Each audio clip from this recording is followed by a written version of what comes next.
feel like the state of black youth is today and where their minds are today?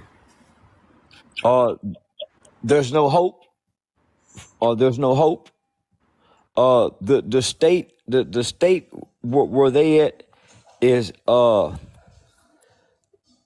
they're at destruction. Uh, uh, Today's youth is the most self-destructive youth that the world has ever seen exist. The mind state is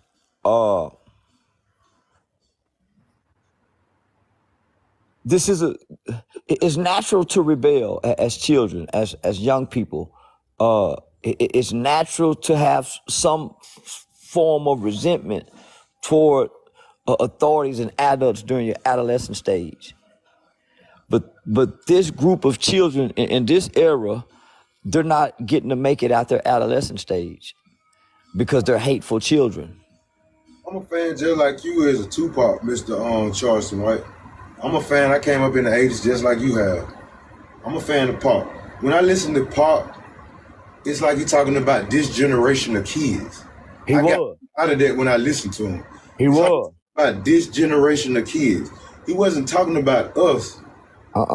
What I see now, I see Mr. Charleston. I don't see any black pride, and that's scary. Well, no black pride. You can't have black pride if you ain't got black love. You can't have black love if you don't have self-love. You can't have self-love if you ain't get mother love, father love, grandma. You got to get some love, some form of affection. But in our race, I'm looking at our race, and I go state to state just like you. And I see our race is the state they in, the kids, the state of mind these kids are in, man. I don't think we'll make it to 2050. Well, my generation and your generation, there's something wrong with this generation of humans because they're scared. It's like the Willie Lynch syndrome is sitting in them. It's like they're scared of the youth. And I'm one of the ones who ain't scared of the youth. Me and you almost the same person, but in different bodies. That's because we don't live in the home with them. The people in the home scared of them. That's why everybody else scared of them. And I witnessed that, and I see as I go, Mr. Charleston, I'm looking at the homes, and I'm looking at the parenting. I'm like, ain't no discipline in these homes. And then when I come out in society, being that I'm an 80s baby, you know what I'm saying? I came up under love and all that, and giving back and giving that and respect. Yes, sir. No, sir. When you see an adult talking, you don't talk. You don't talk back to an adult. You let the adult handle the situation. What I'm seeing self-description like you see, and I listen to these Tupac songs as regular. I'm seeing the self-description. I don't see no growth in it. And the parents ain't trying to see it. It's like everybody's caught up in this social media life. And it's just our people.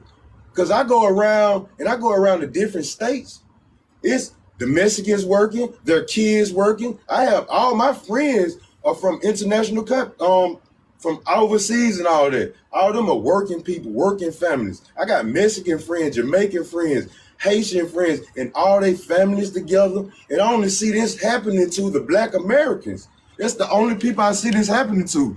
So what I'm saying is, I see it's like that M Ultra, it's like it just pinned it on us. I ain't trying to say it's a race thing, but what I'm saying is it's something wrong with us as a whole people. Something's going on.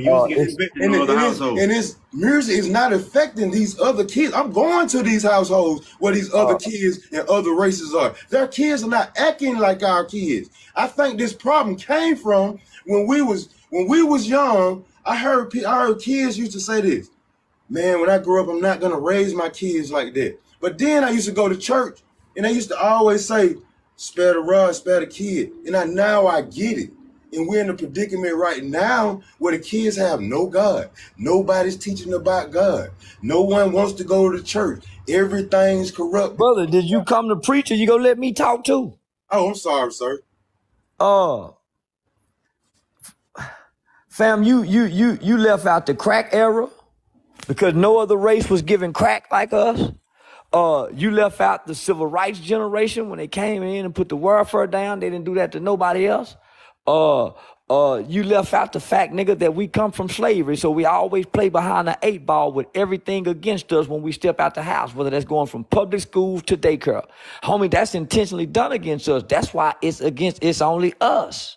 No other race get to talk about killing their people but us, homie. So some of these things are intentionally done to us to keep us like this. We didn't know nothing about crack, homie. Our government brought crack to our doorsteps and gave them to our mothers. Think about that, my nigga. But we didn't know that till now. Till Freeway Ricky Ross came out and they giving us Snowfall. They did that to us, my nigga. That changed the trajectory of who black people were. The crack element. Because that took our grandmothers from us. Our grandmothers started sleeping with our friends. Our mothers, all kind of stuff started happening after that to black people that had never happened before. And then after that, guess what? The kids who was born to those mothers, they came along with a new form of biological chemical warfare called ADHD, putting the kids on the psychotropic drugs while their mothers was on drugs. They did that to us, homie, if we go be real. So these are the crack babies. These are the kids that they gave Xanax to, Prozac to, Adderall to when they was talking ADHD, when they should have been talking school suspension and whoopings, when they took mama and them hands off our my nigga. We ain't just went bad. We was done bad. We ain't just went bad, my nigga. We are not aggressive, violent people. Our brains and our nature are not even wired like that. That's why in the movie Django, they showed you the difference between a white man's skull and a black man's skull. Nigga, we not violent. We took on their nature. This is their nature. We mimicking something that we're not. We're going against our nature, homie. They are programming us. That's why it's a such thing as radio programming, television programming, and news programming. We are being programmed, my nigga. We're not being raised. They won't allow our single mothers to raise us because she got to work. They won't allow the daddy to come back in the home because it's too beneficial for baby mama to keep him out. Those are barriers and that's placed in the way because of our race. Only because of our race. So, since we know this in this information age, we got to stop looking at us and start looking at the babies and come with a strategic plan to go indoctrinate third graders, just like the gay community target kids, just like the prison system target kids. We got to start marketing and intentionally targeting third grade children, not teenagers, third graders, first graders, second graders, and indoctrinate them into what we want them to believe, just like the school system do. You fight fire with fire.